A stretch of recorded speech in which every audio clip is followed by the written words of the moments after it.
அப்போஸ்தலனாகிய பேதுரு அன்பை குறித்து பேசுனா எப்படிங்க இருக்கும்? யோவான் அன்பை குறித்து பேசுனா நல்லா இருக்கும் கேட்கறதுக்கு. அன்பின் நிருபம் யோவானுடைய அந்த 3 நிருபங்களுக்குமே, அப்போஸ்தலனாகிய யோவானுடைய நிருபங்களுக்கு நாம் என்ன பேர் சொல்லுகிறோம்? அன்பின் நிருபம், அன்பின் நிருபம். ஆனா பேதுருவுக்கு வந்துட்டீங்கன்னா, பேதுரு யாரு? வெட்டு 1 துண்டு 2. என்ன வெட்டுறோன்னே தெரியாது. காதை வெட்டுவார், எதையாவது வெட்டுவார். இயேசுவையே வெட்டாம விட்டது பெரிய காரியம். இதெல்லாம் நமக்கு நேரிடக்கூடாது, கவனமா இருக்கணும். வான் பண்றாருங்க இயேசு. அது எப்படி வான் பண்ணாரன்னு தெரியுமா? தனியா அழைத்து கொண்டு போய், இதெல்லாம் நமக்கு நேரிடக்கூடாது, வாயை மூடிக்கிட்டு இருக்கணும். இயேசுவோடு அவ்வளவு நெருக்கமா பழக முடியுமா? முடியும். இயேசுவோடு அவ்வளவு நெருக்கமா பழகி, அவ்வளவு நெருக்கமா இயேசுவை பார்த்து, அதுவும் அவரை தனியா அழைச்சிட்டு போய், அவர் 50 பேர் இருந்தாலும் அதுதான் சொல்லுவாரு. ஆனா பேதுரு இயேசுவை கொஞ்சம் தனியாவே கூட்டிட்டு போயிட்டாராம். கவனமா இருக்கணும். ஆனா இயேசு சொன்னார், எனக்கு பின்னால போ. இயேசு எப்ப நோஸ் கட் பண்ணணும்னு அவருக்கு நல்லா தெரியுங்க. பொதுவா பண்ண மாட்டார் இயேசு. ரொம்ப மென்மையா அவர் பிஹேவ் பண்றதை நான் வேதத்துல பார்க்கலாம். ஆனா அதே நேரத்துல அவர் செய்கிற காரியத்தை நாம் கவனிப்போமானால் அற்புதமான காரியம். ஆகவே அன்பை குறித்து பேதுருடைய கூற்று அல்லது அன்பை குறித்து பேதுருடைய வார்த்தைகள், பேதுருவின் நிருபத்தில் ஒரு 7 வசனங்களை நான் நினைவுபடுத்தும்படிக்கு விரும்புகிறேன். அன்பை குறித்து பேதுரு பேசுனா எப்படிங்க இருக்கும்? யோசித்து பாருங்க. இப்ப நல்லா கவனிங்க. அடிக்கடி நான் இதை சொல்லியிருக்கிறேன். சுவிசேஷங்கள், 4 சுவிசேஷங்கள்ல பேதுருடைய வாழ்க்கையை பார்க்கிறோம். பேதுருடைய வாழ்க்கையை பார்க்கிறோம். 4 சுவிசேஷங்கள்ல பேதுருடைய குணங்கள் எப்படிங்க இருந்துச்சு? நமக்கு தெரியும், இப்படித்தானே? பேதுருடைய குணங்கள் எப்படி இருந்துச்சு? ஆனால் நிருபத்துல 1 பேதுரு 2 பேதுரு ஆகிய 2 நிருபங்கள்ல பேதுருடைய குணங்கள் அல்ல, பேதுருடைய குணாதிசயங்கள். ஹல்லேலூயா. பேதுருடைய குணாதிசயங்கள், குணங்கள் அல்லங்க. சுவிசேஷங்கள்ல பேதுருடைய குணங்கள் இருந்துச்சு. ஆனால் 2 நிருபங்களை நீங்க கவனிச்சு பார்த்தீங்கன்னா, அங்கே குணங்கள் அல்ல, குணாதிசயங்களாக மாறுச்சு. What happen? என்னங்க நடந்துச்சு? ஒன்னே ஒண்ணுதான். பரிசுத்த ஆவியானவருடைய நிறைவை அப்போஸ்தலர் 2ஆம் அதிகாரத்துல இயேசுவோடு கூட தான் இருந்தாங்க. ஆனா பரிசுத்த ஆவியானவருடைய நிறைவை பெற்றுக்கொண்ட போது வாழ்க்கையில் ஒரு டோட்டல் சேஞ்ச், ஒரு டோட்டல் சேஞ்ச், ஒரு மிகப்பெரிய ஒரு மாற்றம் அவருடைய வாழ்க்கையில் ஏற்பட்டது என்பதை நாம் கவனிக்கிறோம். பாருங்க, அப்போ சுவிசேஷத்துல பேதுருடைய குணங்கள் வேறு, ஆனா நிருபங்கள்ல பேதுருடைய குணாதிசயங்கள் முற்றிலும் மாற்றம் ஏற்பட்டதை நாம் கவனிக்கிறோம். உதாரணமா கவனிங்க. லூக்கா 9ஆம் அதிகாரத்தை எடுத்துக்கிட்டீங்கன்னா 9:49, லூக்கா 9:49, அப்பொழுது யோவான் அவரை நோக்கி, இயேசுவை நோக்கி, ஐயரே, ஒருவன் உம்முடைய நாமத்தினாலே பிசாசுகளை துரத்துகிறதை நாங்கள் கண்டு அவன் எங்களுடனே கூட உம்மை பின்பற்றாதவன் ஆனபடியால் அவனை தடுத்தோம் என்றான். தடுத்தோம் என்றான். இது சொல்றது யாரு? பொதுவா பீட்டர் தான் இந்த மாதிரி காரியம்லாம் சொல்லுவார். ஏன்னா பர்சனல் செக்ரட்டரி. இயேசு எங்க போனாலும் பேதுரு, யோவான், யாக்கோபை தான் கூப்பிட்டு போவார். அதுலயும் எஸ்பெஷலி பீட்டர் தான் ரொம்ப ரொம்ப ரொம்ப பர்சனல் செக்ரட்டரி. ஆனா இங்க சொல்லி இருக்குது பாருங்களேன். யோவானுக்கு எப்படி இந்த எழுப்புதல் வந்துச்சுன்னு எனக்கு தெரியல, எனக்கு ஒரு கேள்விக்குறிதான். அப்பொழுது யோவான் இயேசுவை நோக்கி, ஐயரே, ஒருவனுடைய நாமத்தினாலே பிசாசுகளை துரத்துகிறதை நாங்கள் கண்டு அவன் எங்களுடனே கூட உம்மை பின்பற்றாதவனானபடியினால் அவனை. இயேசு உடனே ஒரு சபாஷ், கங்க்ராச்சுலேஷன் சொல்லுவாருன்னு ஒருவேளை எதிர்பார்த்தார்களா என்று தெரியாது. 50ஆம் வசனம் வாசிங்க. அதற்கு இயேசு, தடுக்க வேண்டாம், தடுக்க வேண்டாம், தடுக்க வேண்டாம். நமக்கு விரோதியாயிராதவன், நமக்கு விரோதியாயிராதவன் நமது பட்சத்தில் இருக்கிறான் என்றார். நமது பட்சத்தில் இருக்கிறான் என்றார். இன்னும் 2 வசனங்கள் தாண்டின பிறகு நீங்க கவனிச்சீங்கன்னு சொன்னா 53, அவர் எருசலேமுக்கு போக நோக்கமா இருந்தபடியினால் அந்த சமாரியா மக்கள் அவரை என்ன செய்யலையாம், ஏற்றுக்கொள்ளவில்லை, உள்ள வரக்கூடாதுன்ட்டாங்க. அடுத்த வசனம் வாசிங்க, 54. அவருடைய சீசராகிய யாக்கோபும் யோவானும் அதை கண்டபோது, அவருடைய சீசராகிய யாக்கோபும் யோவானும், இதுல ஒரு இந்த மூணு பேர், அதுலயும் பேர் எப்படி மிஸ் ஆனார்னு எனக்கு ரொம்ப கேள்வி. நான் பரலோகத்துக்கு கண்டிப்பா போவேன் நம்புறேன். பீட்டரை பார்த்து கேட்கணும்னு ஒரு கேள்விகள்ல நான் ஒரு கேள்வி, எப்படி அந்த சப்ஜெக்ட்ல நீங்க எப்படி மிஸ் ஆயிட்டீங்கய்யா அப்படின்னு பீட்டரை பார்த்து கேட்கணும்னு எனக்கு ஒரு ஆசை இருக்கு. உங்களுக்கு என்ன ஆசை இருக்கோ தெரியுது. ஆனா நீங்க நல்லா கவனிங்க, அவருடைய சீசராகிய யாக்கோபு யோவானும் அதை கண்டபோது, ஆண்டவரே எப்படி பைபிள் கொட்டேஷன்லாம் எப்படி வரும் தெரியுமா? நமக்கு தேவையான நேரத்தில் நமக்கு பைபிள் கொட்டேஷன், பைபிள் குறிப்புகள் வராது, ஆனா தேவையில்லாத நேரத்தில் வருங்க. வாசிங்க. ஆண்டவரே, எலியா செய்தது போல வானத்திலிருந்து அக்கினி எலியா செய்தது போல வானத்திலிருந்து அக்கினி இறங்கி இவர்களை அழிக்கும்படி நாங்கள் கட்டளையிட உமக்கு சித்தமா என்று கேட்டார்கள். வானத்தில இருந்து அக்கினியை இறக்கி பொசிக்கிறோம், நீர் பெர்மிஷன் மட்டும் கொடுத்தா போதும், சித்தமா என்று கேட்டார்கள். இயேசு என்ன சொன்னார் தெரியுமா? 55. அவர் திரும்பி பார்த்து, இயேசு எப்படி பார்க்கிறாரு கொஞ்சம் திரும்பி பாருங்களேன். பார்க்க மாட்டீங்களோ? பக்கத்தில் இருக்கிறவங்கள கொஞ்சம் திரும்பி பாருங்களேன். இயேசு திரும்பி பார்த்து, நீங்கள் இன்ன ஆவி உள்ளவர்கள் என்பதை அறியீர்கள் என்று அதட்டினார். இயேசுக்கு அதட்ட கூட செய்வாராங்க. எஸ், அவர் திரும்பி பார்த்து, நீங்க இன்ன ஆவி உள்ளவர்கள் என்பதை அறியீர்கள் என்று அதட்டி, மனுஷகுமாரன் மனுஷனுடைய ஜீவனை அழிப்பதற்கல்ல ரட்சிக்கிறதற்கே வந்தார் என்று சொன்னார். ஆகவே நான் கேட்டுக்கொண்டிருக்கிற எனக்கு அருமையான தேவனுடைய பிள்ளைகளே, இந்த புதிய மாதத்தினுடைய இந்த முதல் கூடுகையில நான் உங்களுக்கு ஒரு வார்த்தை சொல்ல விரும்புகிறேன். ஏசாயா 28:16, விசுவாசிக்கிறவன் அந்த வசனத்தினுடைய ஏசாயா 28:16 பின்பகுதி, விசுவாசிக்கிறவன். இங்க இருக்கிற டேபிள்ல அத ஃப்ரண்ட்ல வச்சிருக்கிற ஒரு தகரம் அடிக்கடி நான் கொண்டு வந்து உங்களுக்கு முன்பாக காண்பித்திருக்கிறேன். இன்றைக்கும் அதை எடுத்துக்கொண்டு வந்து முன்னால வச்சுக்கிட்டே பேச வேண்டும் என்று நினைத்த மறந்துட்டேன்.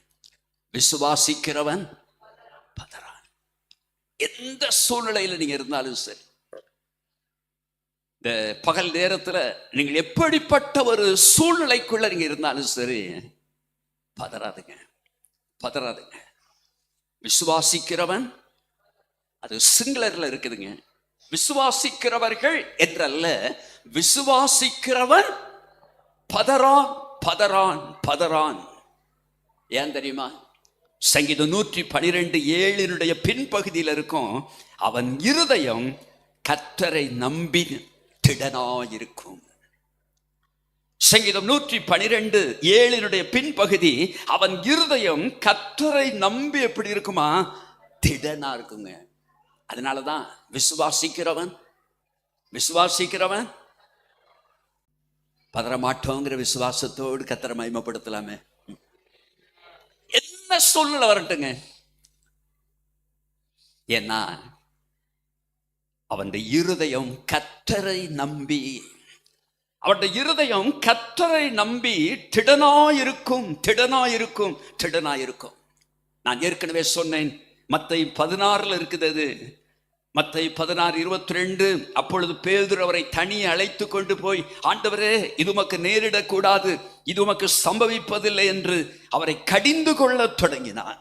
அவரோ திரும்பி பேதுருவை பார்த்து, இயேசு எப்ப திரும்பி பார்த்தா கூட அதுல ஒரு விசேஷம் இருக்குல்ல. இயேசு பேதுருவை திரும்பி பார்த்து, எனக்கு பின்னாக போ சாத்தானே என்றார்.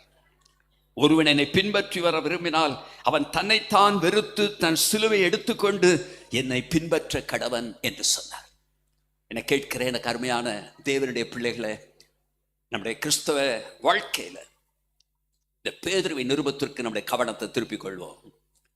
இப்ப பாருங்க, இப்படிப்பட்ட ஒரு பேதுரு. ஆனா இயேசுவை ஏன் அவர் கடிந்து கொண்டாரு? உமக்காவது சிலுவையாவது மரணமாவது சாவாவது நீர் பாவிகளுடைய கையில ஒப்பு கொடுக்கப்படுகிறதாவது நடக்காது. விடமாட்டமாக்கும். முதல்ல விட்டது யாரு? சில நேரத்துல ரொம்ப ஓவரா பேசுனா ஆபத்து இருக்குங்க. இப்ப நம்ம அங்க இருக்கிற கூட்டத்துல ஆபத்து யாருக்கு அதிகம் நினைக்கிறீங்க? ஏன்னா இப்ப நான் தான் பேசுறேன். ஓவரா பேசுனா ஆபத்துங்கிறது எனக்கு நல்லா புரியுங்க. ஏன்னா பவுல் அதுதான் சொல்றார். 1 கொரிந்தியர் 9 கடைசி 27, மற்றவர்களுக்கு பிரசங்கம் பண்ணுகிற நான் தானே ஆகாதவனாய் அல்லது ஆகாதவளாய் போகாதபடி என் சரீரத்தை ஒடுக்கி கீழ்ப்படுத்துகிறேன். மற்றவர்களுக்கு பிரசங்கம் பண்ணுகிற எத்தனை பேர் மற்றவர்களுக்கு பிரசங்கம் பண்றீங்க? பலர் இங்க இருக்கிறோம், ஊழியம் செய்கிறவர்கள் இருக்கிறோம். பிரசங்கிப்பது என்று சொன்னா ஏதோ இந்த மாதிரி ஒரு காங்கிரிகேஷன்ல நின்று மைக்க வைத்து பேசுவது மட்டுமல்லங்க. எந்த காரியமாக இருக்கலாம்.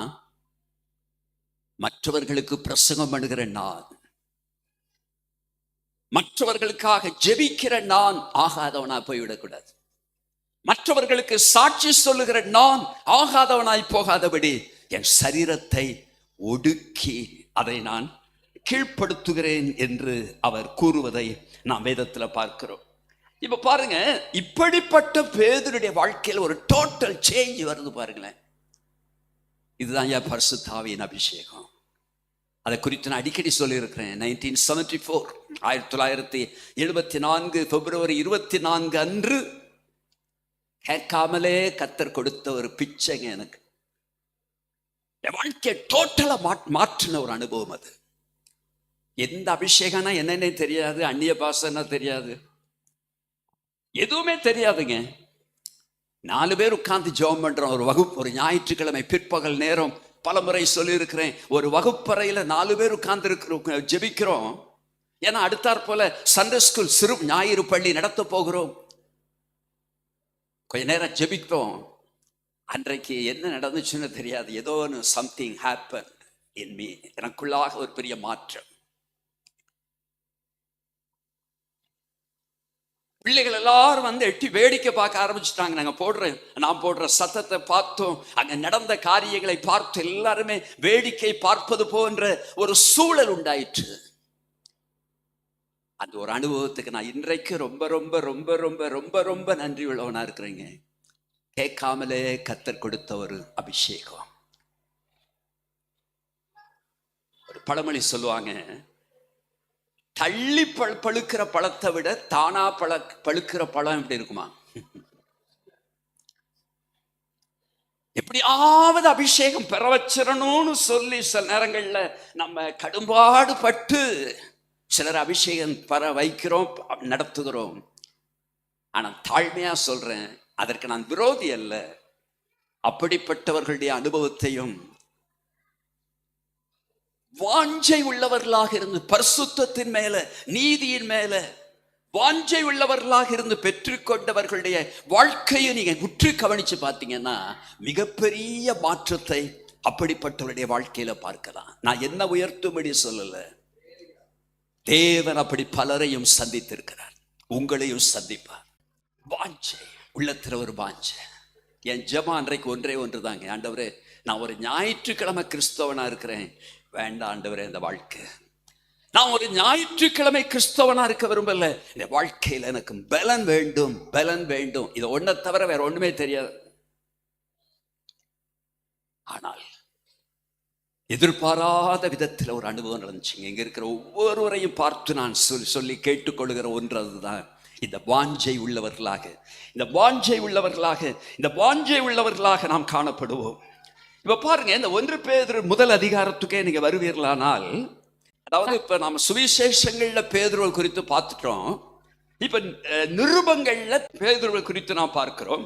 1 பேதுரு 1:5, கடைசி காலத்திலே வெளிப்பட ஆயத்தமாக்கப்பட்டிருக்கிற இரட்சிப்பு, கடைசி காலங்களில் வெளிப்பட ஆயத்தமாக்கப்பட்டிருக்கிற இரட்சிப்புக்கு ஏதுவாக விசுவாசத்தை கொண்டு தேவனுடைய பலத்தினாலே காக்கப்பட்டிருக்கிற உங்களுக்கு அந்த என்ன சொல்றாரு? 6ஆம் வசனம், இதிலே பரலோகத்துல ஒரு பெரிய சந்தோஷம், சுதந்திரம் பரலோகத்தில் வைக்கப்பட்டிருக்கிறது. இதிலே நீங்கள் மிகவும் சந்தோஷப்படுகிறீர்கள். என்றாலும் துன்பப்பட வேண்டியது. என்னது? யார் சொல்றா? மிஸ்டர் பீட்டர், அப்போஸ்தலன் பீட்டர் சொல்றாருங்க, துன்பப்பட வேண்டியது அவசியமானதால். சுவிசேஷத்துல என்ன சொன்னாரு? தனியா கூட்டிட்டு போய் தொலைச்சு போடுவேன். அந்த அளவுக்கு பேசினவர் இப்ப என்ன பேசுறாரு? துன்பப்பட வேண்டியது அவசியமானதால் இப்பொழுது கொஞ்ச காலம் பலவிதமான சோதனைகளினாலே. எல்லாரும் சொல்லுங்களேன், எவ்வளவு காலம்? எவ்வளவு காலம்? கொஞ்ச காலம். யார் சொல்றா? யார் சொல்றா? பீட்டர். அதை மறந்துடாது. கொஞ்ச காலம் பலவிதமான சோதனைகளினாலே துக்கப்படுகிறீர்கள். 7ஆம் வசனம், அழிந்து போகிற பொன் அக்கினியினாலே சோதிக்கப்படும், அதை பார்க்கிலும் அதிக விலையேற பெற்றதா இருக்கிற உங்கள் விசுவாசம் சோதிக்கப்பட்டு இயேசு கிறிஸ்து வெளிப்படும் போது உங்களுக்கு புகழ்ச்சியும் கனமும் மகிமையும் உண்டாக காணப்படும். சொல்லிட்டு 8ஆம் வசனத்துல என்ன சொல்றாரு பாருங்க, அவரை நீங்கள் காணாமல் இருந்தும் அவரிடத்தில் அன்பு கூறுகிறீர்கள். இப்ப நம்ம எல்லாரும் அப்பாட்ட எப்படிங்க அன்பு கூறுறோம்? போய் அப்படியே கண்ணத்தை தடவி இப்படி தலையெல்லாம் அப்படி தடவிட்டு வந்தா அன்பு கூறுறோம்? நாம் தரிசித்து நடவாமல் விசுவாசித்து நடக்கிறோம். இவ்வளவு நேரம் நான் கர்த்தரை பாடி ஆராதித்தோமே, எப்படி அவரை நாம் அப்படியே பார்த்து தடவி அப்படியா? இல்லைங்க. அவரை நீங்கள் காணாமல் இருந்தும் அவரிடத்தில் அன்பு கூறுகிறீர்கள். இப்பொழுது அவரை தரிசியாமல் இருந்தும் அவரிடத்தில் விசுவாசம் வைத்து சொல்லி முடியாததும் மகிமையால் நிறைந்திருக்கிறதும் ஆயிருக்கிற சந்தோஷம் உள்ளவர்களாய் கலிகூர்ந்து உங்கள் விசுவாசத்தின் பலனாகிய ஆத்தும ரட்சிப்பை அடைகிறீர்கள். விசுவாசத்தின் அந்த 9ஆம் வசனம் ரொம்ப அற்புதமானது. உங்கள் விசுவாசத்தின் பலனாகிய உங்கள் விசுவாசத்தின் பலனாகிய ஆத்தும ரட்சிப்பை அடைகிறீர்கள் என்று அவர் கூறுவதை நாம் வேதத்தில் கவனிக்கிறோம். இப்ப நீங்க நல்லா கவனிப்பீர்களேயானால், மார்க்கு 12ஆம் அதிகாரத்துல ஒரு வேத பாரகரில் ஒருவன் இயேசுவினிடத்துல வந்து பேசுகிறதை நாம் பார்க்கலாம். ஒரு உதாரணமாக ஒரு வசனத்தை சொல்லிவிட்டு நாம் பேதுருவின் நிருபத்திற்குள்ள மறுபடியும் வந்து விடுவோம். மார்க்கு 12:28, வேத பாரகரில் ஒருவன், கடைசி பகுதிக்கு வந்துருங்க, கற்பனைகளிலெல்லாம் பிரதான கற்பனை எதுவென்று இயேசுவினிடத்துல கேட்டார். மார்க்கு 12:28 முதல் பகுதியும் கடைசி பகுதியும், வேத பாரகரில் ஒருவன் கற்பனைகளிலெல்லாம் பிரதான கற்பனை எதுவென்று இயேசுவினிடத்தில் கேட்டான். இயேசு அவனுக்கு பிரதியுத்தரமாக, உன் முழு இருதயத்தோடும் முழு ஆத்துமாவோடும் உன் முழு மனதோடும் முழு பலத்தோடும் அன்பு கூறுவாயாக என்பதே பிரதான கற்பனை. இதற்கு ஒப்பாயிருக்கிற 2ஆம் கற்பனை என்னவென்றால், உன்னிடத்தில் நீ அன்பு கூறுவது போல் பிறனிடத்திலும் அன்பு கூறுவாயாக என்பதே இவைகளிலும் பெரிய கற்பனை வேறொன்றும் இல்லை என்றார். கேட்ட கேள்விக்கு இயேசு அப்படியே எப்படி பதில் சொன்னார் தெரியுமா? இயேசு தெளிவா பதில் சொன்னார். இப்ப 33ஆம் வசனத்துக்கு வாங்க. முழு இருதயத்தோடும் முழு மனதோடும் முழு ஆத்மாவோடும் முழு பலத்தோடும் அவரிடத்தில் அன்பு கூறுகிறதும் தன்னிடத்தில் அன்பு கூறுகிறது போல். இயேசு சொன்னதை இப்ப இவர் வந்து வேத பாரகர் பாருங்க, நல்ல வேதம் படித்தவர், இவர் கொஞ்சம் அதை திரும்பி எடுத்து சொல்றாரு. கூறுகிறது போல பிறரிடத்தில் அன்பு கூறுகிறதுமே சர்வாங்க தகனம் முதலிய பலிகளை பார்க்கிலும் முக்கியமாய் இருக்கிறது என்றான். நல்ல கவனிங்க, 34 பாருங்க. அவன் விவேகமாய் உத்தரவு சொன்னான். அவன் விவேகமாய் எப்படி பதில் சொன்னா? விவேகமாய் உத்தரவு சொன்னதை இயேசு கண்டு.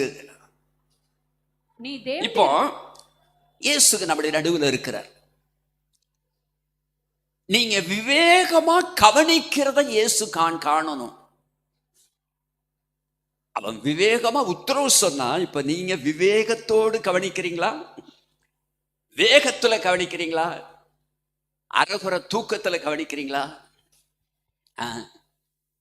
அவன் விவேகமாய் உத்தரவு சொன்னதை இயேசு கண்டு, நீ தேவனுடைய ராஜ்யத்துக்கு தூரமானவன் அல்ல என்றார். இதை இருதயத்துக்குள்ள எழுதி கொள்ளுங்க. இயேசு என்ன வார்த்தை சொல்றாரு? அவன் விவேகமாய் உத்தரவு சொன்னதை இயேசு கண்டு, நீ தேவனுடைய ராஜ்யத்திற்கு தூரமானவன் அல்ல. அப்படின்னா என்ன அர்த்தம்? தேவனுடைய ராஜ்யத்துக்கு தூரமானவர்களும் உண்டா? உண்டு. இயேசு சொல்ற தேவனுடைய ராஜ்யத்திற்கு தூரமானவன் அல்ல என்று சொல்றாருங்க. அவ தேவனுடைய ராஜ்யத்துக்கு தூரமானவர்கள் உண்டா? உண்டு. தேவனுடைய ராஜ்யத்துக்கு தூரமானவன் அல்ல. இதன் அடிப்படையில் இயேசு அந்த வார்த்தையை அந்த வேத பாரகரிடத்துல அவர் சொல்லுகிறார். வேகமா உத்தரவு சொன்னான். என்ன உத்தரவு சொன்னான்? சர்வாங்க தகனம் முதலிய பலிகளை பார்க்கிலும் முக்கியமானது என்ன? முழு இருதயத்தோடும் முழு ஆத்துமாவோடும் முழு மனதோடும் தேவனாகிய கர்த்தரிடத்தில் என்ன செய்யணும்? அன்பு கூறு. அப்படிப்பட்ட ஒரு அன்பு கூறுதல் நம்முடைய இருதயத்துக்குள்ள இருக்குதா? அப்படிப்பட்ட அன்பு கூறுதல், அதுதான் நம்முடைய ஜெபத்துல இருக்கிற டோட்டல் போக்கஸ். அங்கதான் இருக்குதா? உன் தேவனாகிய கர்த்தரிடத்துல முழு இருதயத்தோடும் முழு மனதோடும் முழு ஆத்துமாவோடும்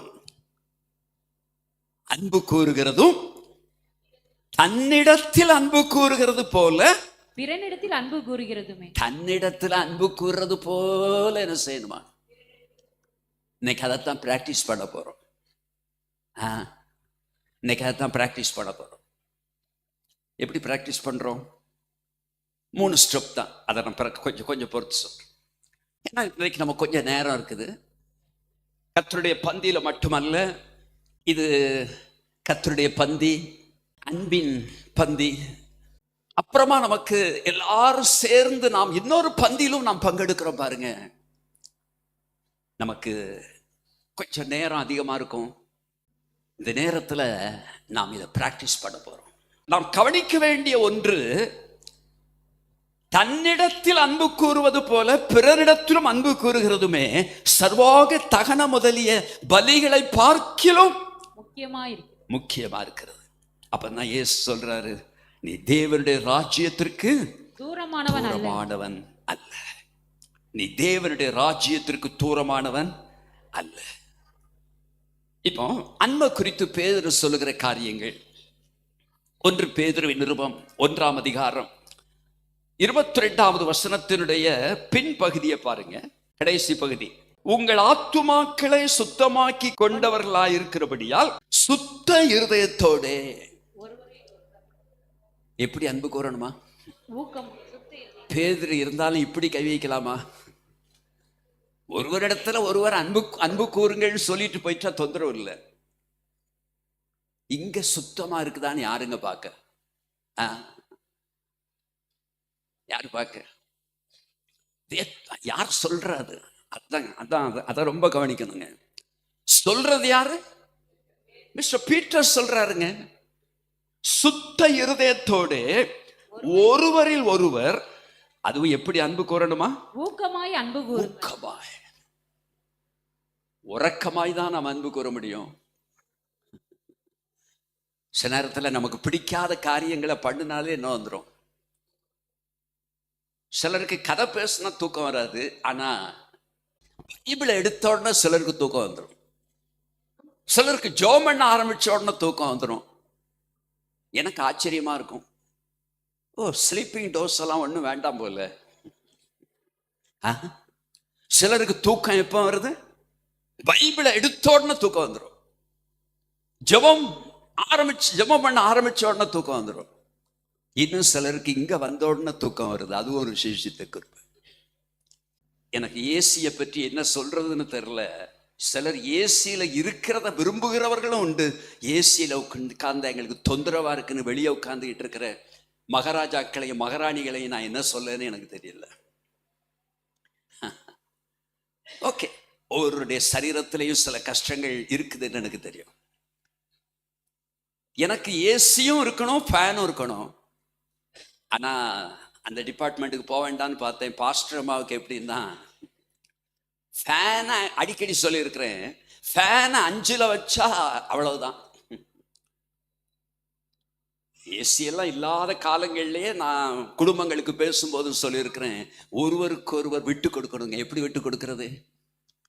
ரெகுலேட்டர்ல 5 இருக்கும், 5 பாயிண்ட், 5 தானே இருக்குது. ஜெபராஜ்கிட்ட கேட்டால் தான் தெரியும். 5 தான் இருக்கா, கூட வந்திருக்கா இப்போ. ஆனால் எனக்கு கொஞ்சம் கூட வரணும்னு எனக்கு ஒரு விருப்பம் உண்டு. 7 தானே பூரணும், இன்னொரு 2 ஸ்டெப்பு பாயிண்ட் கூடுனா நல்லா இருக்கும். ஆனால் அந்த அம்மாவுக்கு கதை வேற. அதனால நான் என்ன பண்ணுனேன் ஆரம்ப நாட்கள்லயே, 5ல இருந்து நான் கொஞ்சம் ஸ்டெப்பு கொஞ்சம் கீழே இறங்கி வருவேன். எங்க வரலாம்? 3க்கு வந்துடலாம். 3 தான் மிடில். இப்போ அந்த அம்மாவுக்கு 3 கஷ்டம்தான். ஆனா இப்ப அந்த அம்மா எனக்காக கொஞ்சம் என்ன பண்றாங்க, நான் கொஞ்சம் என்ன பண்றேன். ஃபேனே இந்த பாடுனா ஏசி என்ன பாடு? அதுலயே நான் எனக்கு பொதுவாக எனக்கு கத்துற அப்பப்போ ஒரு சின்ன ஞானத்தை கொடுப்பார். சின்ன ஞானம் தான், ஏதோ கத்துற என் மரமண்டைக்கு ஏற்ற மாதிரி கொஞ்சம் ஞானம் கொடுப்பார். என்ன ஞானம்னா, அபிட்ட கூட சொன்னேன், ஏசியை போட்டு ஒரு 40 நிமிஷம் வச்சிருப்பேன், டனலா ஆஃப் ஆயிரும். ஆனா ஃபேன் ஓடிக்கிட்டே இருக்கும். அதுவும் ஃபேனுக்கு நேர கீழே தான் படுத்திருப்பேன். இந்த 40 நிமிஷத்துல நான் ஓரளவு தெய்வ கிருபையில மூணவான மாதிரி போயிடுவேன். அப்புறம் ஏசியை பற்றி எனக்கு பிரச்சனை இருக்காது.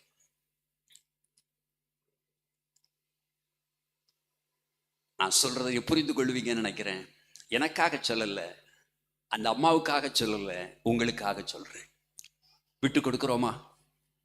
வாழ்க்கையில கொஞ்சம் நாம கொஞ்சம் விட்டு கொடுக்கிறோமா? வர முடியுமா? இரவு முழுவதும் ஏசி போட்டு தான் படுக்கணும்னு எந்த கட்டாயமும் இல்லையே. கொஞ்ச நேரம், ஒரு அரை மணி நேரம், 30 நிமிஷம், 40 நிமிஷம், 45, 50 அல்லது 1 மணி நேரம் வைத்துக் கொள்ளலாம். நம்முடைய கிறிஸ்தவ வாழ்க்கையில இங்க நாம் கவனித்து பார்க்கிறோம், சுத்த இருதயத்தோட ஒருவரில் ஒருவர் ஊக்கமாய் அன்பு கூறுங்கள் என்று அவர் சொல்ற. இத சொல்லும் போது சுத்த இருதயத்தோடு, சங்கீதம் 51:10 சொல்லுது.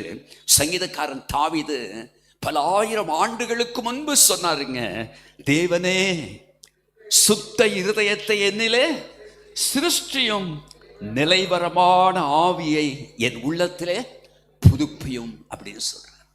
சங்கீதம் 51:10. வீட்டில் சென்றது 51ஆம் சங்கீதத்தை பலமுறை படிங்க. நான் கண்ணீரோடு பலமுறை படித்திருக்கிறேன். தேவனே சுத்த இருதயத்தை என்னிலே சிருஷ்டியும், நிலைவரமான ஆவியை என் உள்ளத்திலே புதுப்பியும். 133ஆம் சங்கீதத்தினுடைய முதல் வசனம், இதோ சகோதரர் ஒருமித்து வாசம் பண்ணுகிறது எத்தனை நன்மையும் எத்தனை. இதுதாங்க ஐக்கியம். நம்ம கூடி வருதலுடைய நோக்கம் என்ன? வாரத்தில் ஒரு நாள் எப்படியாவது போயிடணும், இல்லைன்னா நோ, அதல்லங்க. இது ஒரு ஃபெலோஷிப் டைம். சங்கீதம் 133:1, இதோ சகோதரர் ஒருமித்து வாசம் பண்ணுகிறது எத்தனை நன்மையும் எத்தனை இன்பமுமானது. இப்ப இந்த 3ஆம் வசனத்தின் கடைசி பகுதியை பாருங்க. அங்கே கர்த்தர் என்றென்றைக்கும் ஆசீர்வாதத்தையும் ஜீவனையும் கட்டளையிடுகிறார். வைக்கிறார் இல்லைங்க, அனுப்புறார் இல்ல, கட்டளை இடுகிறார். கட்டளை இடுகிறார். எங்க கட்டளை இடுகிறார்? ஆசீர்வாதமும் ஜீவனும் அப்படியே ஜோம் பண்ணி தான் வந்துச்சுங்க. ஜோம் பண்ணிக்கிட்டே சண்டையும் போட்டா கப்பல் ஒரு சின்ன துவாரம் இருந்தா போதுங்க, கப்பல் ஆழ்ந்து போயிடும், தண்ணி உள்ள வந்துடும். நம்முடைய வாழ்க்கையில எங்க ஓட்டம் இருக்கு? நம்முடைய தனிப்பட்ட வாழ்க்கையில அல்லது நம்முடைய குடும்ப வாழ்க்கையில, நம்முடைய ஊழியத்திலே, திருச்சபையில, உறவுகளிலே நாம் ஐக்கியத்திற்காக எல்லாவற்றுக்காக நாம் ஜெபிக்கிறோம். இந்த ஆண்டு கர்த்தர் கொடுத்தது ரீபில்டட் ஃபேமிலி. பாழாய் போனவைகளை அவர் மறுபடியுமாக சீர்படுத்துகிறவர், கட்டுகிறவர், உண்மைதான். ஆனா எங்க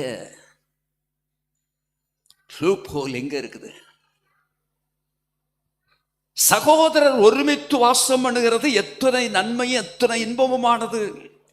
அங்கே கர்த்தர் என்றென்றைக்கும் ஆசீர்வாதத்தையும் ஜீவனையும் கட்டளையிடுகிறார். இப்போ ஒரு கேள்வியும் ஏற்கனவே நான் சொன்ன ஒரு 3 பதிலும் சொல்ல போறேன். உறவுகளை கட்டி எழுப்புகிற இந்த நேரம் நமக்கு உறவுகளை கட்டி எழுப்புகிற நேரமாக இருக்கட்டும். தயவு செய்து கவனிங்க. உறவுகளை கட்டி எழுப்புகிற நேரமாக இருக்கட்டும். அப்படியானால் கேள்வி இதுதான், உறவுகளை கட்டி எழுப்ப நான் செய்ய வேண்டியது என்ன? உறவுகளை கட்டி எழுப்புகிற நேரமா இருக்கட்டும், ரைட். உறவுகளை கட்டி எழுப்புகிறதற்கு நான் என்ன செய்யணும்? இன்றைக்கு வந்து ஒரு இடத்துல நம்முடைய வசதி, நம்முடைய சூழ்நிலைகள்ல உட்கார்ந்துருக்கலாம். நம்பர் 1, ஒருவருக்கு அருகாமையில போய் உட்காரு. அடுத்த வார கூடுகைக்கு வரும்போது முடிந்தா இந்த கூடுகையில கூட நீங்க போய் எங்க போய் உட்காரலாம்?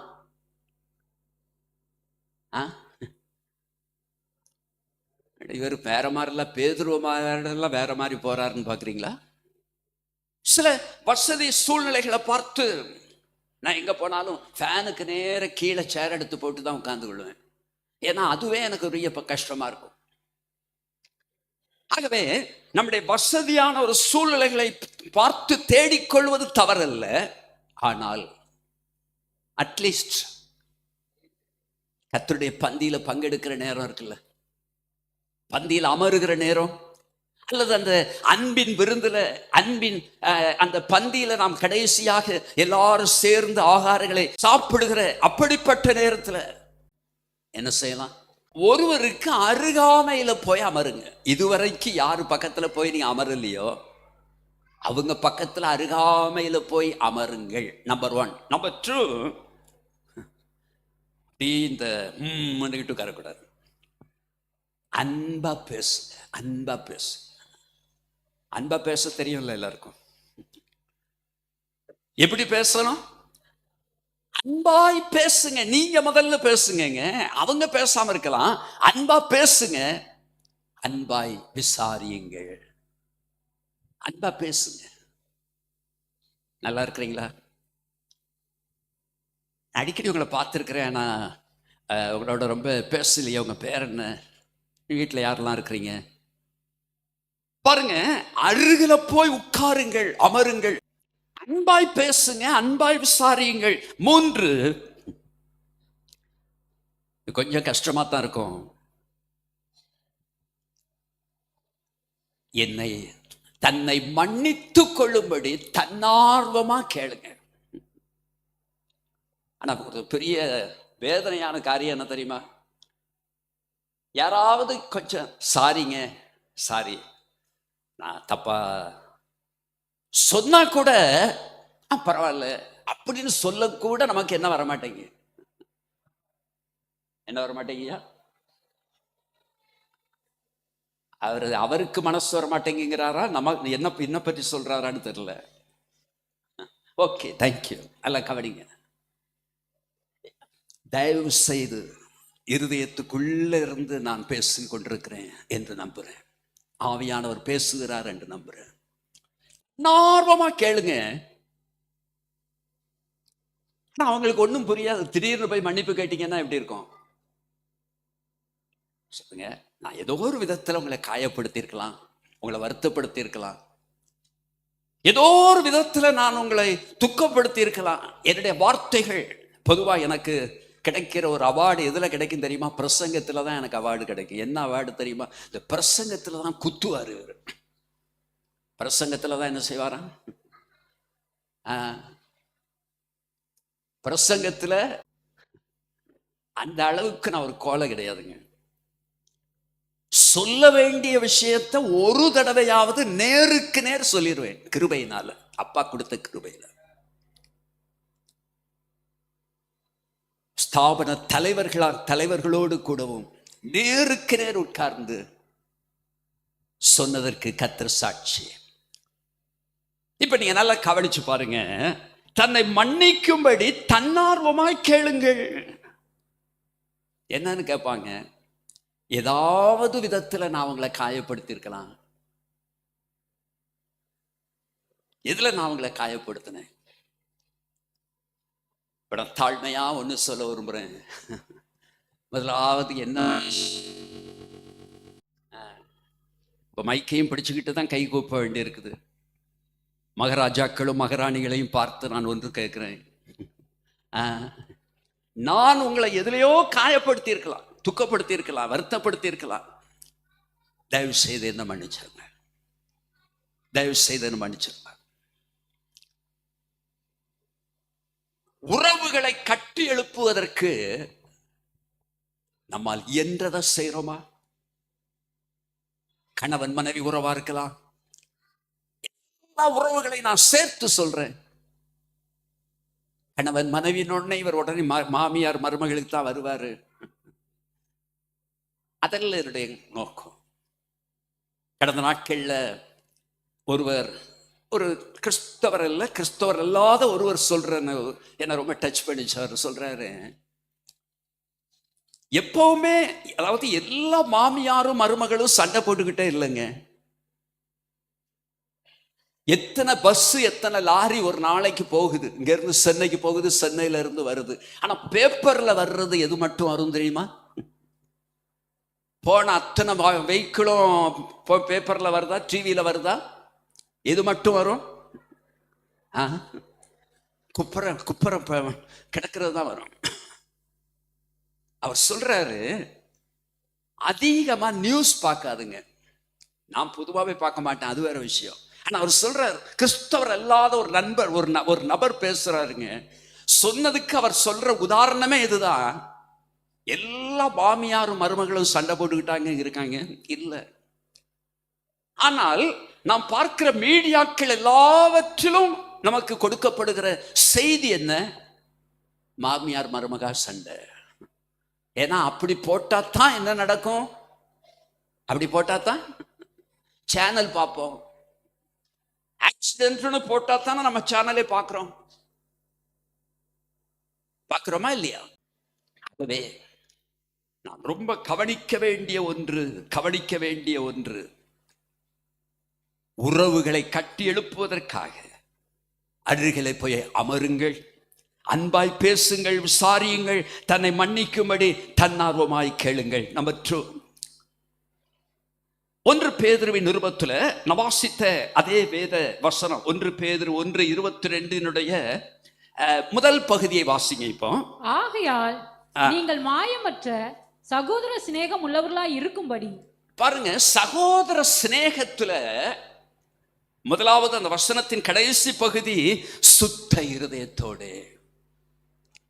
நம்பர் 2, அந்த 21ஆம் அதிகாரம் 22ஆம் வசனத்தினுடைய முதல் பகுதி, நீங்கள் மாயமற்ற என்ன சிநேகம்? சகோதர சிநேகத்துல மாயம்ங்கிறதுக்கு நான் ஒரு அர்த்தம் சொல்லட்டுமா? சிஸ்டர் பிரைஸ் தி லார்ட், நல்லா இருக்கீங்களா?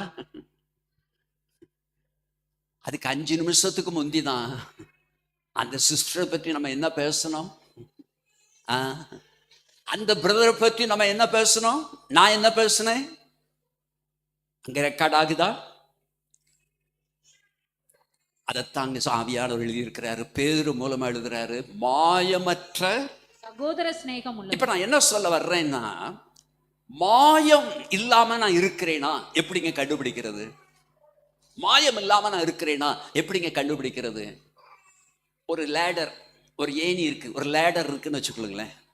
அதுல பல படிகள் இருக்கும். 5, 7, 10 கூடுதலாகவும் இருக்கலாம். நாம் செய்ய வேண்டிய காரியம் என்ன? ஸ்டெப் பை ஸ்டெப்பா தானே ஏற முடியும். மேல்படிக்கு போகணும்னா முதல் படியில, கீழ்ப்படியில கால் வைக்காமல் மேற்படிக்கு நாம் போக முடியாது. அப்ப நாம் செய்ய வேண்டிய காரியம் என்ன? Step by step. நான் வளர்ந்து கொண்டிருக்கிறேனா என்பதை நாம் எப்படி கண்டுபிடிக்க முடியும் தெரியுமா? நான் வளர்ந்து கொண்டிருக்கிறேனா? ஏறிக்கொண்டிருக்கிறேனா? உறவுகள்ல கட்டி எழுப்புகிற விஷயத்துல நான் வளர்ந்து கொண்டிருக்கிறேனா? நான் ஒன்று போட்டு கொஞ்சம் டேஷ் விட்டு 100% போட்டிருக்கிறேன். இதை 1லிருந்து 100க்கு நான் வளர்ந்து கொண்டிருக்கிறேனா? இயேசு சொன்னார் 30, 60, 100 பலன் கொடுப்பான். ஆகவே அருமையானவர்களே, மாயமற்ற சகோதர சிநேகம் உள்ளவர்களாகும்படி சாக்கு போக்குகள் சொல்லாதுங்க. தயவு செய்து சாக்கு போக்குகளை சொல்லவே கூடாது. இன்னொரு வார்த்தையில சொல்லுகிறேன், அடிக்கடி சொல்லி இருக்கிறேன், ஒரு தெய்வ மனுஷன் சொன்ன கூற்று, சாக்கு போக்குகளை சொல்லுவதை நிறுத்தாவிட்டால் முடிங்க வாழ்நாளெல்லாம் என்ன செய்வோம்? நான் அதுக்கு ஆயத்தமா இல்லைங்க. எனக்கு மனைவி சரியில்லை, இந்த அம்மாவை சொல்லலை, வேற எதுவும் போய் வெளியே போய் எத்தையாவது சொல்லிடாது. அவர் சரியில்லை, இந்த பிரதர் சரியில்லை, இந்த பிரதர் சரியில்லை.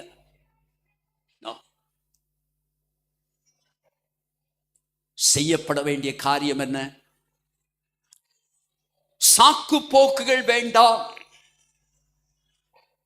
இன்னொரு என்ன, சாக்கு போக்கு சொல்றதை நாம் நிறுத்தாவிட்டால் வாழ்நாளெல்லாம் என்ன பண்ணிக்கிட்டே இருப்போம் தெரியுமா?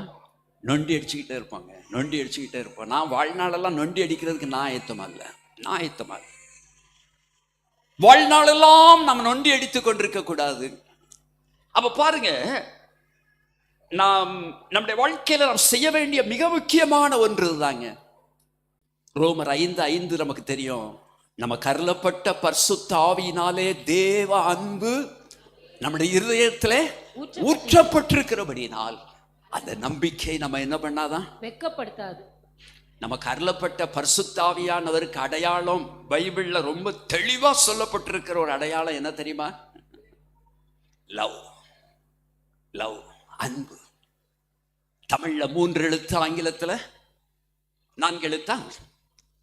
பாருங்க, அங்க சொல்லப்பட்டிருக்கிறது, நமக்கு அருளப்பட்ட ரோமர் 5:5 ரொம்ப தெளிவாய் நினைவுல வைக்கத்தக்கதாக, நமக்கு அருளப்பட்ட பரிசுத்த ஆவியினாலே தேவ அன்பு நம்முடைய இருதயத்திலே ஊற்றப்பட்டிருக்கிறபடியினால் அந்த நம்பிக்கை நம்மை வெட்கப்படுத்தாது.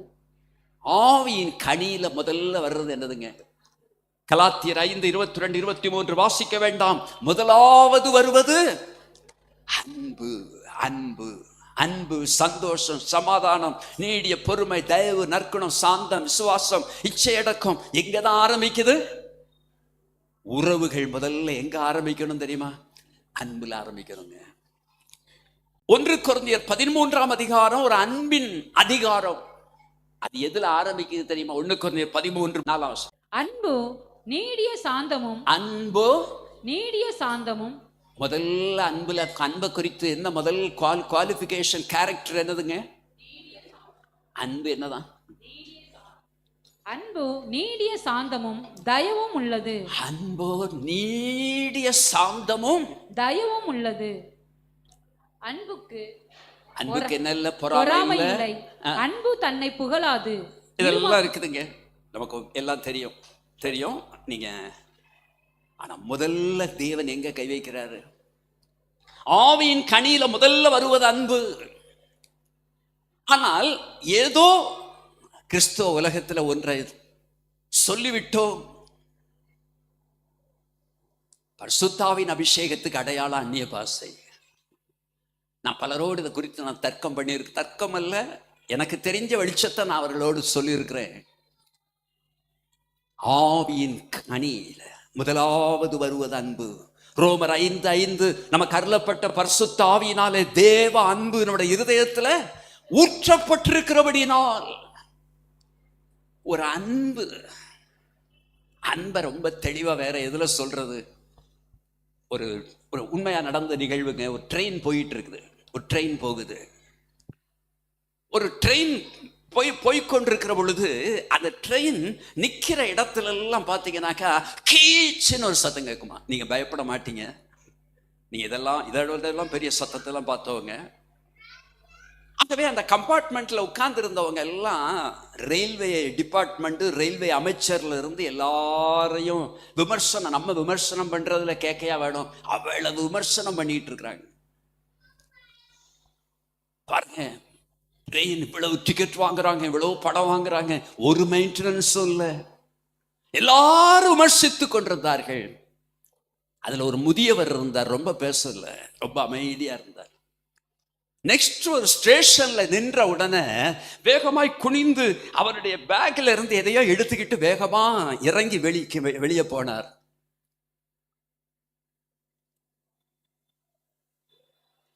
என்னவோ செய்தாரு, வந்து உட்கார்ந்துட்டாரு. ட்ரெயின் திரும்ப கிளம்பிச்சு. ஆனா கீச்சுங்கிற சத்தம் வால்யூம் கொஞ்சம் கொஞ்சமா குறைய ஆரம்பிச்சது, டவுன் ஆகுது. என்ன நடந்துச்சு தெரியுமா? தேங்காய் எண்ணெய் பாட்டில் ஒரு பாக்கெட் பேக்கில் இருந்துச்சு. அதை எடுத்துட்டு போய், அவர் ஒருவேளை ரயில்வேயில வேலை செய்தவரா என்று எனக்கு தெரியாது, ஆனா அவர் செய்தது என்ன, ஒரு குறிப்பிட்ட இடத்துல கொஞ்சம் அந்த ஆயில கொஞ்சம் உள்ள ஊற்றி விட்டார். ஆயில உள்ள ஊத்திட்டு வந்து உட்கார்ந்துட்டார். சத்தம் குறைந்து குறைந்து குறைந்து கடைசியில நில், சத்தமே இல்லை.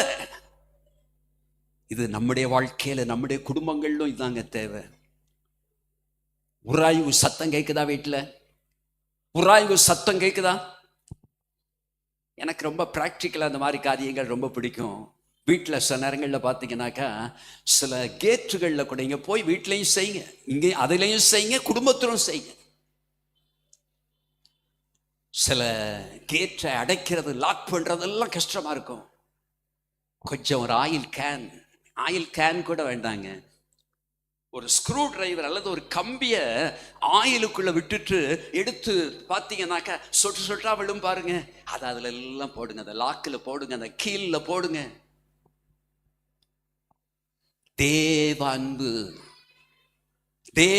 நம்முடைய இருதயத்துல ஊற்றப்பட்டிருக்கிறபடியினால் அந்த அன்பு நம்ம என்ன பண்ணாதான் வெட்கப்படுத்தாது. மூன்றாவதாக 1 பேதுரு 2ஆம் அதிகாரம் 17வது வசனத்தை பாருங்க. 1 பேதுரு 2:17. எல்லாரையும் கனம் பண்ணுங்கள், சகோதரரிடத்தில் அன்பு கூறுங்கள், தேவனுக்கு பயந்திருங்கள், ராஜாவை கனம் பண்ணுங்கள். அதுல மத்தியில ஒரு வார்த்தை சொல்றாரு, சகோதரரிடத்தில் அன்பு கூறுங்கள். சகோதரரிடத்துல தானே அன்பு கூறணும்னு போட்டிருக்கு, சகோதரிகளிடத்துல அன்பு கூறணும்னு போடல. அதனாலதான் நாங்க அன்பு கூறுறது இல்லை. அப்படிப்பட்ட பாக்கியாட்டிகள் யாரும் இருக்கீங்களா? இல்லைன்னு நம்புறேன் நான். வசனம் என்ன சொல்லுகிறது? 1 பேதுரு 2:17, சகோதரரிடத்தில் அன்பு கூறுங்கள். அன்பு கூறுங்க. எப்படிங்க அன்பு கூறுறது? கொஞ்சம் அந்த ஆயில எடுத்து கொஞ்சம் 1 or 2 டிராப்ஸ் போதுங்க, 1 or 2 டிராப்ஸ். இந்த வேதத்தை நாம் கரத்தில் எடுக்கிறோம், பேசுகிறோம். இது நம்முடைய வாழ்க்கையின் அனுபவமாக மாறுதா? இதுவே நம்முடைய வாழ்க்கையின் அனுபவமாக இருக்கும்படி தேவன் நமக்கு கிருபை தருவாராக. எல்லாரையும் கனம் பண்ணுங்கள். நம்ம கையில இருக்கிற பைபிள் தாங்க அதை சொல்லுது. எல்லாரையும் கனம் பண்ணுங்கள், சகோதரரிடத்தில் அன்பு கூறுங்கள், சகோதரரிடத்தில் சகோதரிகளிடத்தில் அன்பு கூறுங்கள், தேவனுக்கு பயந்திருங்கள், ராஜாவை கனம் பண்ணுங்கள். வேகமா போயிருவோம். 4வது 1 பேதுரு 4ஆம் அதிகாரம் 8வது வசனத்தை பாருங்க. எல்லாவற்றிற்கும் மேலாக. அப்படின்னா என்ன அர்த்தம் தெரியுமா? மேல பாருங்க. மேல பாருங்கன்னா என்ன பார்க்க சொன்ன? எல்லாவற்றுக்கும் மேலாக ஒருவரில் ஒருவர் ஊக்கமான அன்புள்ளவர்களா இருங்கள். பேதுரு ஊக்கமான அன்புள்ளவர்களாயிருங்கள். ஊக்கமான அன்புங்கிறாருங்க. ஊக்கமான அன்புள்ளவர்களாயிருங்கள். அன்பு திரளான பாவங்களை மூடும். அன்பு எதை மூடுது? நம்ம வீட்டுல ஏன் மூட மாட்டேங்க? ஏன் தொடர்கதையா இருக்குது? என்ன இல்ல? நான் சொல்லட்டுமா? இன்னைக்கு தொழுகை இருக்குதுங்க, யாரும் தப்பா நினைச்சிடாதுங்க. ஐயா, தப்பா எதுவும் புரிந்து கொள்ளாதுங்க. தொழுகை இருக்குது, ஆனா என்ன இல்லை தெரியுமா? தோழமை இல்லை. தொழுகை இருக்குதுங்க. இன்றைக்கு தொழுகை வீரர்கள் ஏராளமான மக்கள் இருக்கிறாங்க, தொழுகை வீரர்கள் இருக்கிறாங்க, ஆனா என்ன இல்லை? இன்னொரு வார்த்தை சொல்லுவேன், பிரசங்கம் இருக்குது, ஆனா பிரசன்னம் இல்லை. பிரசங்கம் இருக்குது, ஆனா என்ன இல்லை? தேவ பிரசன்னம் இல்லை. தொழுகை இருக்குதுங்க, ஆனா தோழமை இல்லை. சமாதானபுரம் பீஸ் அசம்பிளிஸ் ஆஃப் காட்ல அருமையான ஒரு தேவ மனிதர் பாஸ்டர் கிளாரன்ஸ் மருதையா ஒரு சர்ச் டெடிகேஷன்ல நான் ஒரு கிரீட்டிங்ஸ் பேசுகிற ஒரு நேரத்தில் நான் இந்த வார்த்தைகளை சொன்னேன். அதுக்கு பிறகு அந்த தெய்வ மனுஷன் பேசும்போது அதை ரொம்ப அழுத்தி சொன்னது எனக்கு ஒரு நினைவுக்கு வருகிறது. கொள்ளுகை இருக்குது, கொள்ளுகை இருக்குது, ஆனா என்ன இல்லை? தோழமா இருக்கா? அன்பின் ஒரு தோழமை, தொழுகை, பாடல் இருக்குது, பரவசம் இருக்குது, ஆனா வாழ்க்கையில நல்ல கவனிங்க, அன்பு திரளான பாவங்களை மூடும். அன்றைக்கு நடந்ததை ஏன் நாம் திருப்பி ரிப்பீட் பண்றோம்? என்ன இல்லை? என்ன இல்லை? அன்றைக்கு அந்த ஆள் அப்படி பண்ணார், அன்றைக்கு பேசினார் அப்படி. அன்பு திரளான பாவங்களை, அதுக்கு அடுத்த வசனம் 9ஆம் வசனம், முறுமுறுப்பில்லாமல் ஒருவரை ஒருவர் உபசரியுங்கள். ஏன் முறுமுறுப்பு வருது தெரியுமா? ஏன் முறுமுறுப்பு வருது? அன்பு தாழ்ச்சி வந்துட்டுனா என்ன வந்துடும்?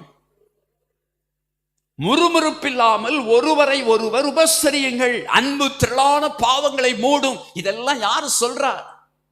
மிஸ்டர் ஜான் சொன்னா பெரிய காரியம் இல்லைங்க, மிஸ்டர் பீட்டர் சொல்றாருங்க. பீட்டர் சொல்றாரு. வேகமாய் 5வது 1 பேதுரு 4ஆம் அதிகாரம் 8ஆம் வசனத்தினுடைய முதல் பகுதி, 1 பேதுரு 4:8 முதல் பகுதி பாருங்க. எல்லாவற்றிற்கும் மேலாக ஒருவரில் ஒருவர் ஊக்கமான அன்புள்ளவர்களாய் இருங்கள். திருப்பியும் சொல்றாருங்க, ஊக்கமான அன்புள்ளவர்களாயிருங்க. ஊக்கம்னா என்ன? அதாவது நம்ம கொஞ்சம் பிரயத்தனம் எடுத்து, கொஞ்சம் பிரயாசம் எடுத்து ஒரு காரியத்தை என்ன பண்றோம்? இங்க சொல்லப்பட்டிருக்கிறது, எல்லாவற்றிற்கும் மேலாக ஒருவரில் ஒருவர் ஊக்கமான அன்புள்ளவர்களாய் இருங்கள். ஊக்கமான அன்புள்ளவர்களா இருங்க. இப்ப நம்ம பஸ்ல ட்ரெயின்ல பயணிக்கும் போது பாத்தீங்கன்னா சில நேரத்தில் சீட் அவைலபிலிட்டியே இருக்காது, சீட்டே இருக்காது. ஆனா அங்க என்ன நடக்கும்? அதுல இருக்கிறவர்களுக்கே இடம் இருக்காது, ஆனா நின்று கொண்டிருக்கிற நமக்கு அதுல கொஞ்சம் இடம் தர மாட்டாங்களான்னு இருக்கும். அப்படி கொஞ்சம் இடம் கொடுத்துட்டா போய் கொஞ்சம் ஒட்டி கொள்றோமா? கொஞ்சம் ஒட்டிக்கிட்டு பிறகு கொஞ்சம் மூச்சு மேலையும் கீழையும் வாங்கி கொஞ்சம்.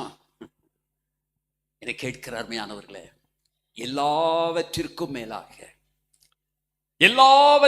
மேலாக ஒருவரில் ஒருவர் ஊக்கமான அன்புள்ளவர்களாய் இருங்கள். நம்முடைய அன்புல கூட கொஞ்சம் ஊக்கம் நாம் காட்ட வேண்டியவர்களாக இருக்கிறோம். என கேட்கிற அருமையானவர்களே, ஒரு 4 வரிகள் ஒரு சரணம் உண்டு. உம்மை போல் ஆக்கும் இயேசுவே, என்னை உம்மை போல் ஆக்கும். எப்படி? உள்ளத்தை அன்பால் நிறைத்து என்னை உம்மை போல் ஆக்கும். அந்த காலத்துல நான் பாடுற ரொம்ப இஷ்டமான பாட்டு. ஆனா இப்போ நான் பாடிடலாம், ஆனா நீங்க எல்லாரும் எழுப்பி போயிடக்கூடாது. என் பிரசங்கத்தை எப்படியோ சகிச்சுக்கிட்டு உட்கார்ந்து இருக்கிறீங்க, நான் பாடுனா நீங்க போயிடக்கூடாது. உம்மை போலாக்கும் இயேசுவே, உம்மை போலாக்கும். உள்ளத்தை அன்பால் நிரப்பிய தேசை உம்மை போலாக்கும். உள்ளத்தை அன்பால் நிரப்பி என்னை உம்மை போலாக்கும். உம்மை போலாக்கும் இயேசுவே, உம்மை போலாக்கும். உள்ளத்தை அன்பால் நிரப்பிய என்னை உம்மை போலாக்கும். உள்ளத்தை போலாக்கும் இயேசுவே உம்மை போலாக்கோ உள்ளத்தை அன்பால் நிரப்பியே என்னை உம்மை போலாக்கோ உள்ளத்தை அன்பால் நிரப்பியே என்னை உம்மை போலாக்கோ.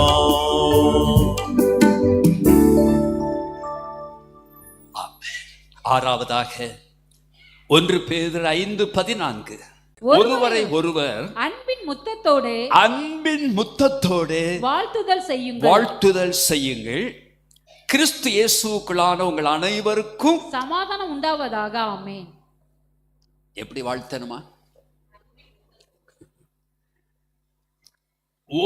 1 பேதுரு 5:14 ஒருவரை ஒருவர் அன்பின் முத்தத்தோடு. இது நல்லா இருக்குல்ல? அந்த அன்பின் முத்தம்னாலே நமக்கு அது வேற மாதிரிலாம் புரியும். நான் அந்த நியூசிலாண்டில் யுஎஸ்லாம் பார்த்த காரியம், அது குறிப்பாக நியூசிலாண்டில் ஆணும் பெண்ணும் எந்த வயதுள்ளவர்களாக இருந்தாலும் சரி அப்படியே கட்டி பிடிச்சு முத்தமிட்டுருவாங்க. நமக்கு அந்த பழக்கம் கிடையாது பாருங்க, அது எனக்கு அந்த பழக்கம் கிடையாது. கேரளா கன்னியாகுமரி பகுதிகளில் கொஞ்சம் அந்த பழக்கம் உண்டு. நான் கொஞ்சம் வேடிக்கையெல்லாம் பார்ப்பேன், கொஞ்சம் வேடிக்கையெல்லாம் பார்த்தேன். பிறகு பழகிட்டேன், வேடிக்கை பார்த்து பிறகு பழகிட்டேன். இந்த அம்மாவை கைப்பிடிச்ச நாள் பிப்ரவரி 25, 24. அப்பா என்னை கைப்பிடிச்ச நாள் பல தடவை சொல்லியிருக்கிறேன். வருஷங்கள் வேறு. எல்லாரும் கட்டி பிடிச்சி கொடுக்கறத பார்த்தா எனக்கு ஒன்று ஓடணும். நமக்கு பழக்கம், எக்ஸ்பீரியன்ஸ் கிடையாது பாருங்க. நான் போய் ஒரு சேர்ல போய் உட்காந்துட்டேன். சரி, கதையெல்லாம் முடியட்டும், முடிஞ்ச பிறகு நம்மளை தேடுவாங்கட்டு போய் உட்காந்துட்டேன். தம்பி வந்து அதான் எல்லாம் முடிஞ்சிட்டு இல்லை போகலாம். நான் கேட்டேன், எல்லாம் முடிஞ்சிட்டான்னு கேட்டேன். இல்லை முடிஞ்சிட்டா, இல்லை இன்னும் கொஞ்சம் இருக்குதான். முடிஞ்சிட்டு ஓ ஓகே சரி. எப்படி வாழ்த்தணுமா? ஒருவரை ஒருவர் அன்பின் முத்தத்தோடு வாழ்த்துதல் செய்யுங்கள். நம்ம கொஞ்சம் ஒரு மாதிரி யோசிக்கிற ஆளா இருந்தா என்ன பண்ணுவாங்கன்னா, அந்த கண்ணத்தோட கண்ணம் என்ன பண்ணுவாங்க, கண்ணத்தோட கண்ணம். அங்க போன அப்புறம் அதுக்கேற்ற மாதிரி கொஞ்சம் படிதானே ஆகணும். அப்போ ஒருவரை ஒருவர் அன்பின் முத்தத்தோட வாழ்த்துதல் செய்யுங்கள். அதாவது இது கலாச்சாரம் சார்ந்த ஒன்று. ஆனால் அன்பின் முத்தத்தோட கடைசியாக 7ஆவதாக 2 பேதுரு 1ஆம் அதிகாரம் 7ஆம் வசனம்.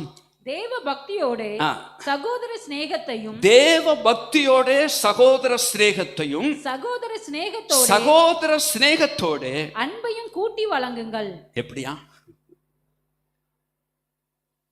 தேவ பக்தியோட சகோதர சிநேகத்தோட அன்பையும் என்ன பண்ணணுமா? கூட்டி வழங்குங்கள். சொல்றது யாரு? Mister Peter.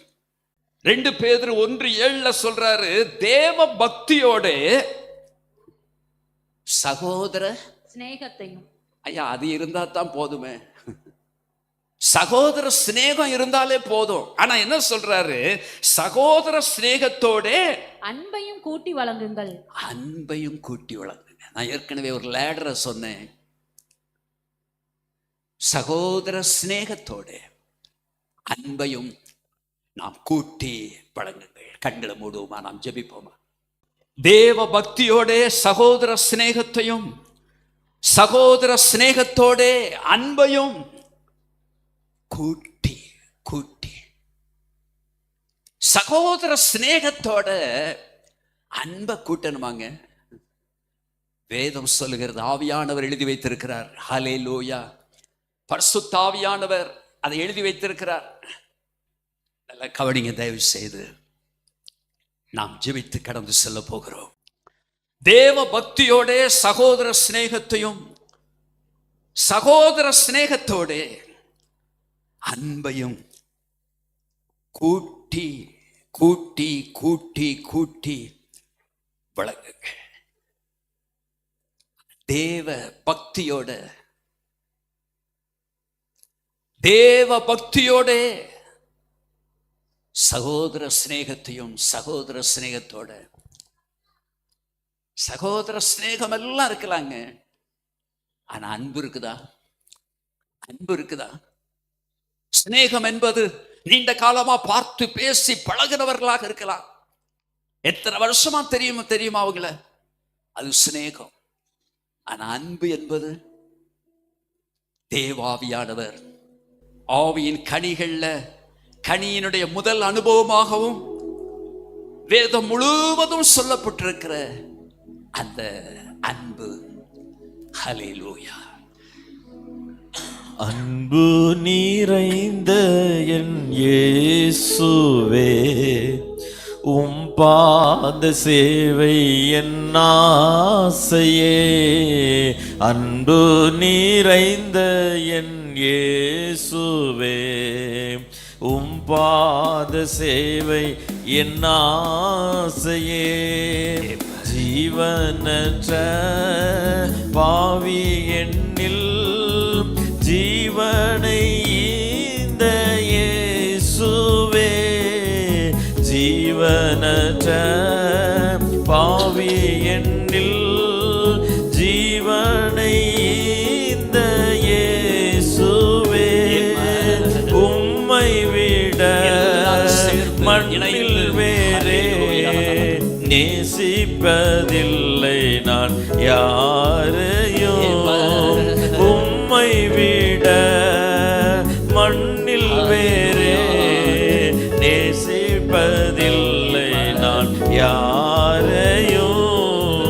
அன்பு நிறைந்த என் இயேசுவே, உம் பாத சேவை என் ஆசையே. அன்பு நிறைந்த என் இயேசுவே, உம் பாத சேவை என் ஆசையே. என் உள்ளத்தில் வாசம் செய்யும் மகிமையின் ஒருவரில் ஒருவர் ஊக்கமாய் அன்பு கூறுங்கள். என் உள்ளத்தில் மாயமற்ற சகோதர சிநேகம், மாயமற்ற சகோதர சிநேகம் நம்பிக்கையே. என்னை மாற்றும் நான் குறைந்தோம் சகோதரரிடத்தில் அன்பு கூறுங்கள். அன்பு திரளான பாவங்களை மூடும். நீர் வளர்ந்தோம் நான் குறைந்தோம் அன்பு திரளான பாவங்களை மூடும். மாத்திரம் எல்லாவற்றிற்கும் மேலாக ஒருவரில் ஒருவர் ஊக்கமான அன்புள்ளவர்களாயிருங்கள். என் இயேசுவே, உம் பாத சேவை என் ஆசையே. அன்பு நிறைந்த என் இயேசுவே, உம் பாத சேவை என் ஆசையே. பாவ சேற்றில் மோசம் போன என்னையும் தேடி வந்தீரே. பாவ சேற்றில் ஒருவரில் ஒருவர் மோசம் போன என்னையும் தேடி வந்தீரே. சகோதர சிநேகத்தோட அன்பையும் கூட்டி வளருங்கள். வீட்டில் ஆரம்பிக்கட்டும், குடும்பத்தில் ஆரம்பிக்கட்டும், சபையில் ஆரம்பிக்கட்டும். இப்பொழுதே இன்றைக்கே ரட்சணிய நாள், இன்றைக்கே ரட்சணிய நாள். அன்பு நிறைந்த என் இயேசுவே, உம் பாத சேவை என் ஆசையே. அன்பு நிறைந்த என் இயேசுவே, உம் பாத சேவை என் ஆசையே. அன்பு நிறைந்த என் இயேசுவே, உம் பாத சேவை என் ஆசையே. வலது கரத்தை அப்படியே கர்த்தருக்கு நேராக உயர்த்தி தேவ பக்தியோட சகோதர சிநேகத்தையும் சகோதர சிநேகத்தோடு அன்பையும் கூட்டி வழங்குங்கள். தேவ பக்தியோட சகோதர சிநேகத்தோட அன்பையும் கூட்டி வழங்குங்க. உராய்வு இருக்கிற இடத்துல கொஞ்சம் மனம் இருந்தா கொஞ்சம் ஆயில், கொஞ்சம் எண்ணெய் ஊற்றலாம் அல்லவா? அன்புங்கிற அந்த ஒன்று இவ்வளவாய் கிறிஸ்து நம்மில் அன்பு கூர்ந்தாரு. நமக்கு அருளப்பட்ட பரிசுத்த ஆவியினால தேவ அன்பு நம்முடைய இருதயத்தில் ஊற்றப்பட்டிருக்கிறபடினால் அந்த நம்பிக்கை நம்மை வெட்கப்படுத்தாது. ஹல்லேலூயா. தகப்பனே, உம்முடைய திவ்ய பிரசன்னத்திற்குள்ள கொடுக்கிற ஆண்டவரே, உம்முடைய திவ்ய பிரசன்னத்திற்குள்ள ஒப்பு கொடுக்கிறோம். அன்பான பிதாவே, உம்முடைய காயப்பட்ட கரத்தில் எங்களை அர்ப்பணிக்கிறோம். அப்போஸ்தலனாகிய யோவான் அன்பை குறித்து பேசுவார் என்று நாங்கள் அறிந்திருக்கிறோம். ஆனால் அப்போஸ்தலனாகிய பேதுரு வெட்டு 1 துண்டு 2 என்று பேசுகிறவர், பாடுகளை வரக்கூடாது என்று பேசுகிறவர், பாடுபட போகிறேன் என்று சொன்ன இயேசுவை கண்டித்தவர், கடிந்து கொண்டவர், கிறிஸ்துவோடு கூட பாடுபடும்படி நாம் அழைக்கப்பட்டிருக்கிறோம் என்று சொன்ன இந்த 7 சத்தியங்களுக்காக உமக்கு துதிக்கிறோம் ஆண்டவரே. உம்மை போல எங்களை மாற்றுவீராக, உம்மை போல எங்களை மாற்றுவீராக, உம்மை போலாக்கும், என்னையும் எங்களையும் உம்மை போலாக்கும். அன்பினால் எங்களை நிறைத்து, அன்பினால் எங்களை நிறைத்து உம்மை போல மாற்றும். எங்கள் ஒவ்வொருவரையும் உம்முடைய கரத்தில் கொடுக்கிறோம் ஆண்டவரே. இன்றைக்கே நாங்கள் அதை அபியாசிக்க, உறவுகளை கட்டி எழுப்புவதற்காக நாங்கள் செய்ய வேண்டியதை செய்யும்படி ஒருவருக்கு அருகாமையில போய், அருகாமையில சென்று அமர்ந்து பேசுவதற்கு, பழகுவதற்கு, உறவுகளை கட்டி எழுப்புவதற்கு தன்னார்வமா பிழைகளை ஒத்துக்கொண்டு என்னை மன்னியுங்கள் என்று சொல்லுகிற ஒரு உறவு கட்டப்படும்படி பரிசுத்த ஆவியானவர் இந்த அன்பின் விருந்திலும் கர்த்தருடைய பந்தியில் எங்களுக்குள்ள பரிசுத்த ஆவியானவர் கிரியை நடப்பிக்க வேண்டும் என்று ஜெபிக்கிறோம்.